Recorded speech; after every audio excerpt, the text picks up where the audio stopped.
guys, we're back for another Dokkan battle video. April Fool's Day is done. So with the normal Dokkan tradition, right, you know, they kind of have their little, like laugh in the news, right? Like, oh, the Dokkan exercise thing.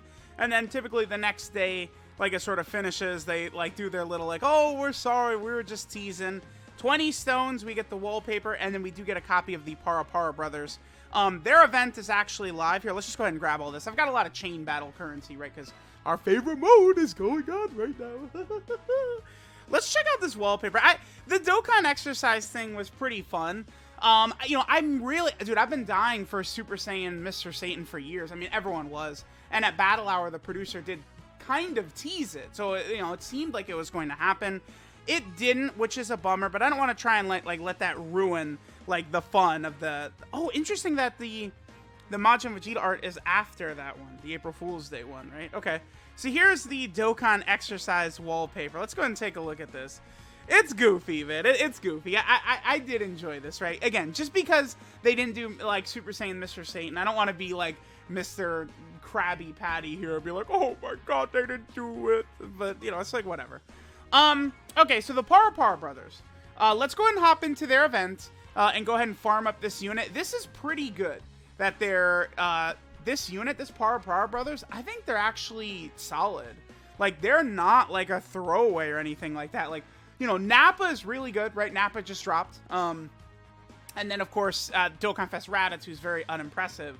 But the Para Brothers, they're nasty, too. Like, I think they did a really good job with them. Here, let's take a look at the event details, and we'll go ahead and jump in. So there's two stages, Para Brothers, as well as their medals. There, of course, is their SSR right there. Yep, you got the Para Brothers. GT Hero gives us the increased drop rate bonuses for the event. Let's see if there's any interesting tidbits to take a look at in here. Yep, GT Hero gives us the increased drop rates. Yep, you get the Para Brothers, and you're able to get the medals to awaken them. And that's pretty much it, yeah. Doesn't look like there's anything out of the ordinary there. Again, this unit is pretty good. They're on some pretty bad teams, right? You know, I mean, Dragon Ball Seekers is solid, Joint Force is solid, Special Pose is bad. But this character is going to perform pretty well on there. One thing to point out is the fact that they're not on Sibling Bond, which is obviously an L. Like, I feel like eventually this unit is going to be added to Sibling Bond. Because, like, there's sometimes characters are not on categories where they clearly should be, but this is like a step beyond that, right? Like it's clear as day, right? I feel like he will be added, or this unit will be added to Siblings Bond probably soon. And again, you know, this is out on Global NJP at the same time. You guys really should grind this unit up. I think they're pretty good. I think, you know, you could run this unit as a support floater on any of these teams, and they'll be pretty impressive, right? Definitely liking this Para Brothers unit. So let's go ahead and hop in. Let's see what's going on with the Para Brothers event. You know, sort of play around a little bit in here. Let's go ahead and turn the scenario on, and then let's jump in. Kind of surprising that the Racing Bulma from a couple years ago did not get her Dokkan Awakening, right? Remember last year, for all those units like got their Easy A's and stuff like that? This year, it's only just the Para Brothers. It's weird. It does make me wonder if, again, we're feeling the effects of the movie being delayed. I'm telling y'all, expect just weirdness over the next, you know, maybe like 2 or 3 months. I feel as though things are going to be a bit odd. Raditz being the worst Dokkan Fest ever and, like, the most unhyped Dokkan Fest ever, and the celebration being terrible, I'm telling y'all, the movie being delayed is the reason why. I bet you if the movie had not been delayed, parts of this celebration and of these characters would have been different for sure, right? You know, but we'll see. Like, even Goku Jr. and Vegeta Jr. are not fixed yet. Like, that's so weird to me. I wonder if it's because they're just not, like, sparing dev time towards actually fixing that unit. Like, is it really that tough for them to just, you know, put in that, you know, give them the extra 2,000 to their stats? On JP, the unit is still broken, right? I do want to point this out, just because if it was global, people would be screaming, oh my god, they're still not fixed global shafts, right? Like, here's an example of something weird like this is on JP, because they, you know, they've been broken since release. They came out, what, at the very start of March? So hopefully they'll get fixed soon. I'm very curious to see what they're able to do once they're actually, you know, correct. So yeah, the Para Brothers, they steal the Dragon Balls from them, right? After... It's like they're on... I think the Para brothers, they steal the Dragon Ball from Goku, Pan, and Trunks. It's after the episode where Trunks dresses up, right? With what is the character, like Zulama or something like that? The like giant like monster that creates earthquakes. Again, Dragon Ball GT, the beginning of it is very goofy, right? Like it's very meme heavy. Just a lot of shenanigans. Like this is a dude that turns people into dolls.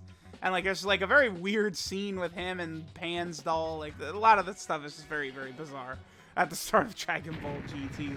Alright, so we got what's the first fight's gonna be against Lord Lude right here? Okay. Sure, bring it on, Lord Lude.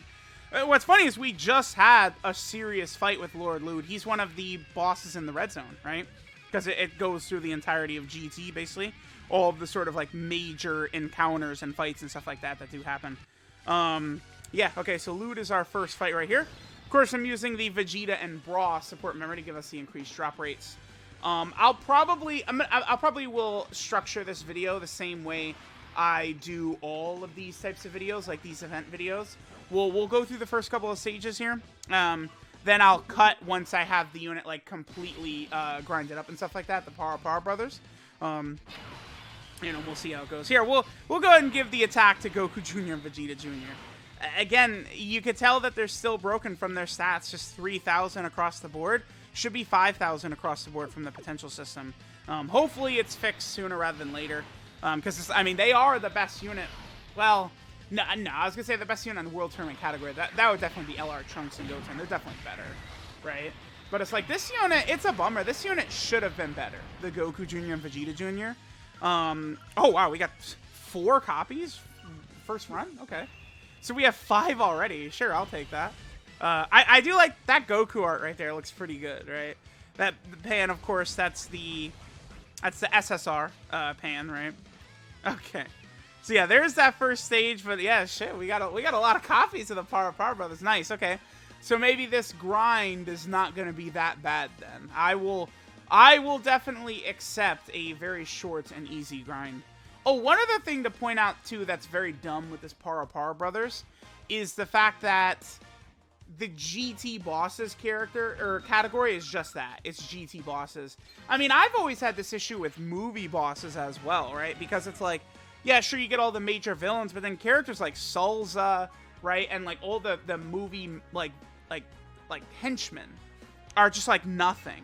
So I think it definitely would be a lot better if like movie bosses and GT bosses was just like movie villains and GT villains, if that was it. And then you could, you know, Zangia, Salza, like all of those characters get added to that category to potentially help be good. And then, you know, several characters would be added to the GT bosses one as well. Like, you know, Android 17 and then Hellfighter 17. It doesn't really make any sense in the world that they're not on GT bosses. Especially because Super 17 is still currently the leader of the team. And, like, you know, no other androids on there to help him. It's just very bizarre.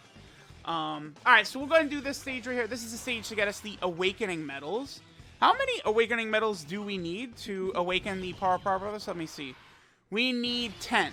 All we need is 10 medals right here to get them awakened. Oh, that's... Oh, we're fighting... Oh, okay. Sure. Goku, Trunks, and Pan. You know what's funny is the AGL Trunks right there, that Trunks has been in the game forever. He's been in the game since, like, 2016 when B-Pan first came out in her event. But then they turned him into an SSR, you know, the SSR of the Goten and Trunks. That was only, you know, in 2021 that happened. So, you know, any, like, sort of, like units, like SSR art or something like that that's been hanging around in the game for a long time, definitely could at any point be turned into a legitimate unit. You know, for example, I think of the Ultra Full Power Super Saiyan 4 Goku event. You know, there's, like, the you know, Super Saiyan Gohan in, like, sort of like his Ultimate Gohan outfit, kinda. Like from the Shadow Dragon Saga. That's still not a unit, but I could see it eventually being one. No Awakening Medals. Wow, okay. That's a little bit unfortunate right there. So, alright. I will go ahead and grind up the Para brothers. We'll go ahead and get them maxed out. And then I'll come back once we have them done. Okay, I was gonna say, that Trunks doesn't look too good right there, but it's not exactly his... Like, it's not like card art or anything like that, right? So yeah, let me get the grind done. We'll come back. I'll try and get the Power Brothers to full link level 10 pretty quickly, do a video on them, because I think they're actually quite good. They're a pretty good April Fool's Day unit. We've gotten some units like this Halloween and April Fool's Day who've been solid, right? Gotenks and Ghosts was solid, Candy Vegito was solid, now the Power Brothers are solid. Very cool, very cool. Alright guys, the grind for the Power Brothers is done. Let's go ahead and give them the Rainbow Star. Get our boys Power Brothers to Rainbow right here. Definitely worth it. Do not be afraid to Rainbow them to grind this unit up, because again, I think they could help you out on some of these teams. Dragon Ball Seekers, Join Forces, and Special Pose. I mean, Special Pose is pretty bad. You do have the Ginyu Force members and stuff like that, but this unit, will fit well on that team, because it's not like you really have that many better options, right? So there we go. There is the Power Brothers event, and we got them fully grinded up. I'll go ahead and get them link leveled now, and we will come back, right? And we'll test out how good the Power Brothers are once we've got them the full level 10 links. Let me know what you guys think of the April Fool's Day this year, the Power Brothers unit and the little event that they dropped. Thanks guys for watching, and I'll catch you guys next time.